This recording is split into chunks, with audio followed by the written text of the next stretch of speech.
നേരത്തെ പറഞ്ഞ ഹെട്രോഗാമെറ്റ്സിൻ്റെ രണ്ട് പിക്ചറുകളാണ് ഇവിടെ വരച്ചിരിക്കുന്നത്. നമ്മൾ ഹെട്രോഗാമെറ്റ്സ് എന്താ പറഞ്ഞാൽ മെയിൽ ഗാമെറ്റും ഫീമെയിൽ ഗാമെറ്റും തമ്മിൽ ഡിസ്റ്റിങ്ക്റ്റ് ആയിട്ടിരിക്കുന്നത്. നമുക്ക് ക്ലിയർ കട്ടായിട്ട് ഇത് മെയിൽ ഗാമെറ്റാണ് ഇത് ഫീമെയിൽ ഗാമെറ്റാണെന്ന് മനസ്സിലാക്കാൻ പറ്റുന്നതാണ് ഹെട്രോഗാമെറ്റ്.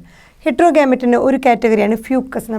നമ്മൾ ക്ലാഡോഫോറോ ഹോമോഗാമേറ്റ്സ് പറഞ്ഞ പോലെ വേറൊരു ആൽഗയാണ് ഫ്യൂക്കസ്. ഫ്യൂക്കസിൻ്റെ ഹെട്രോഗാമെറ്റാണിത്.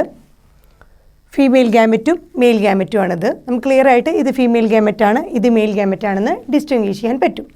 അതുപോലെ വേറെ നമ്മുടെ ഹോമോസാപ്പിയൻസ് ആരാ? നമ്മൾ ഹ്യൂമൻ ബീങ്സ് അഥവാ ഹോമോസാപ്പിയൻസിൻ്റെ ഹെട്രോഗാമെറ്റ്സുകളാണ്.